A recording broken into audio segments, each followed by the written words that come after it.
Hey everybody, hope everyone's having a great extended holiday weekend. Safe, happy 4th to everybody. Off the water this weekend, kind of left it open to the amateur boaters, as we all know how that can get. But wanted to kind of touch base. We're in this summer bite. I know the heat's hot. A lot of some tournaments that I've been in, we've cut the weigh-in back just due to the heat and to help the life of the fish as well. But summertime, fish are still eating. We can still catch them. We just have to change up our techniques. So I kind of wanted to just take a few minutes and hit some of my top go-to baits and kind of go over them a little bit and how I've got them paired up with rod, reel, gear ratios, and so forth. And maybe this will help people, that, especially the newer guys getting started into it, that's unsure, and even some others that have been fishing for several years. Maybe you can pick something up from this video as well. But let's get started. First thing, I want to start off with the top water. I mean, even though we're in the heat of the summer, fish can still be caught at that top water. You still have some fish in the summer that are in that 5-foot depth range, especially back up under lily pads or moss, grass, low-hanging limbs that are providing a shade spot so the water temp's a lot cooler, and also keeping the sun out of the fish's eyes. But the first one is going to be a Blue Rock buzzbait, and you can see it's got the little clacker on it, kind of give it a little more noise coming through the top of the water. Black white is my big go-tos. We also make this version without a skirt.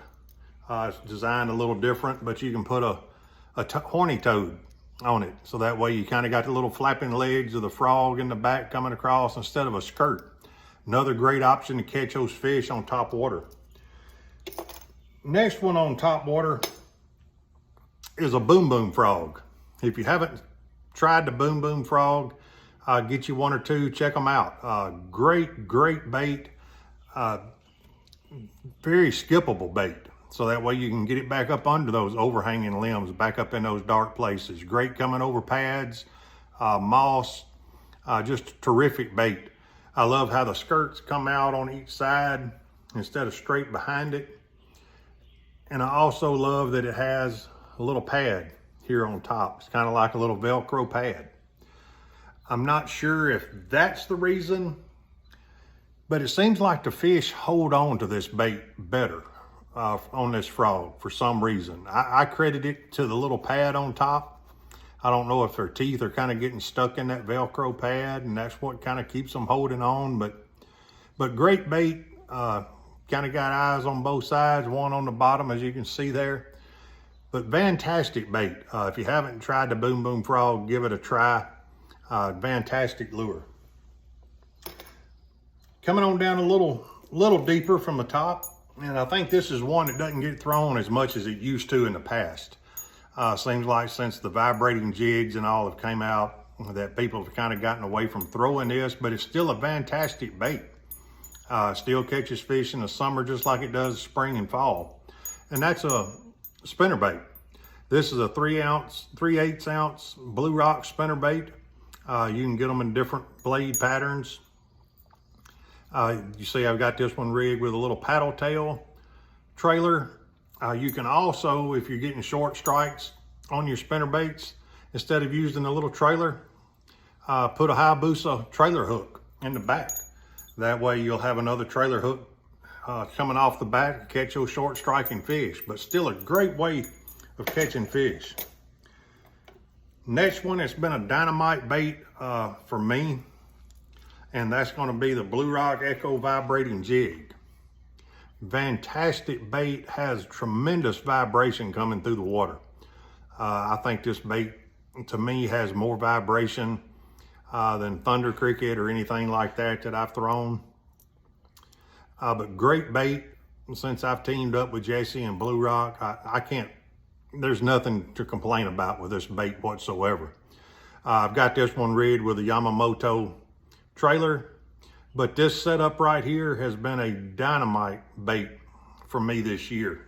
and still able to catch them in this hot water as well.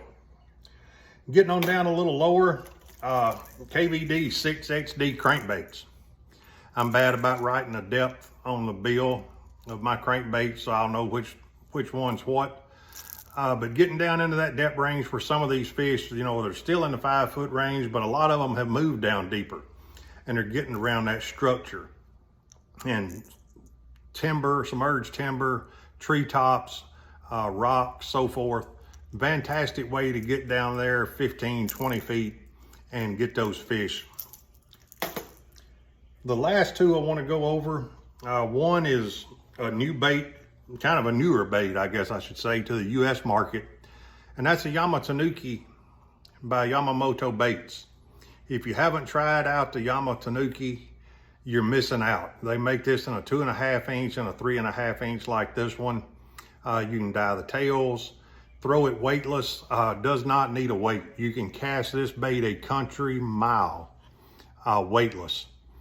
Fantastic bait. They have been tearing this bait up. This is a 3.5 inch version. I'm fishing it on a 5/0 hook. It bites on this bait is kind of like a jig. They're biting it on the fall. And fantastic bait. So if you haven't given the Yamatanuki a try, check them out. My last bait is 3/4 ounce football head blue rock jig.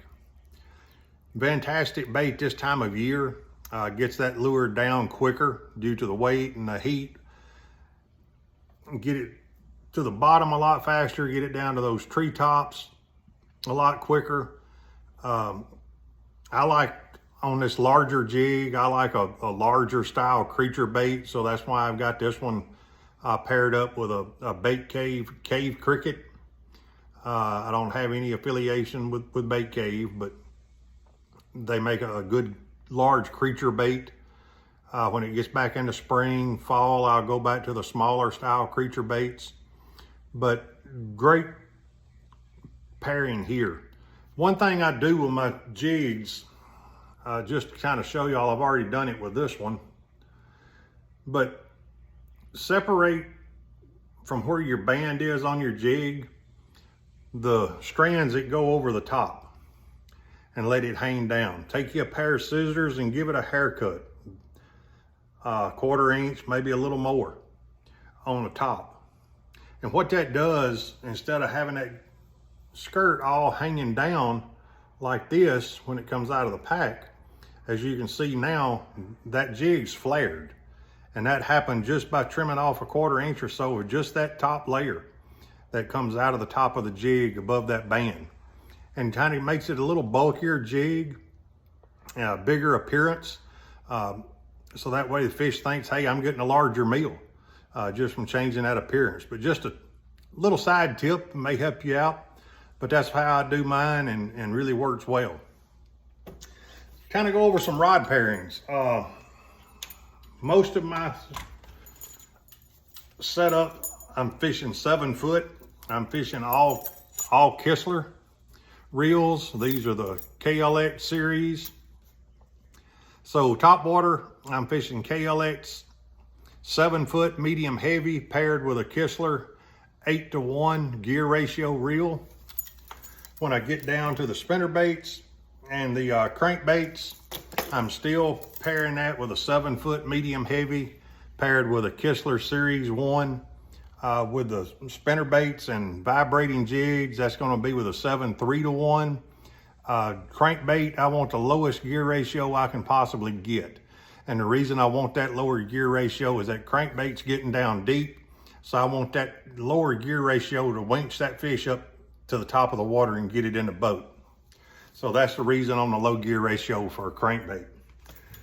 Over onto the Yamatanuki and the Blue Rock 3/4 inch football head jig, still on a Kistler KLX, but both of these are going to be 7 foot 6 inch heavy rods. And I've got that paired with a Kistler Series 1 8-to-1 gear ratio just to get that slack. In case that fish takes off with that jig or Tanuki, I can get that slack up for the hook set a lot quicker. On my all of my reels, I use nothing but Sunline. That's the only line I will throw. Been fantastic fluorocarbon for me. All my other reels are paired with 14-pound Sunline fluorocarbon. My Tanuki and my jigs, I pair those with 20-pound Sunline Flipping FC. Can't beat it. Fantastic line. Hope this helps some of y'all, especially the newer guys just starting out, and maybe some of the other guys that's been fishing for 2 or 3 years, and maybe you picked up on something here, and maybe even seasoned guys may have picked up on something here that would help you. That's what this is all about, hoping it helps you catch more fish, put more fish in the live well, put more fish up on that stage on the scales. Hope you have a great and safe, happy 4th of July, you and your families. Go to my account page here, my profile page, and you'll see a link tree, link to get to my link tree page. On that page is all of the discount codes. So if you haven't tried Blue Rock out, give them a try. The discount code is there. Link to Kistler's there. Also, Evolve rod sleeves, cannot beat them. Great rod sleeves. That discount code and link is there. Fisk sunglasses, Fisk outdoor gear, fantastic sunglasses. The new series and new models of sunglasses are coming out. I'm waiting on those to get here. As soon as they arrive, I'll be doing a video on those, but you can't beat their product or the price on their product either. But just check it out. Lots of other links to other companies that I'm teamed up with, work with, and all as well. But great way of trying some products out, save you 10, 20% on different things, and that code's good forever. So that way you can always come back and save money every time you order. But till next time, tight lines, God bless. Happy and safe 4th, everybody.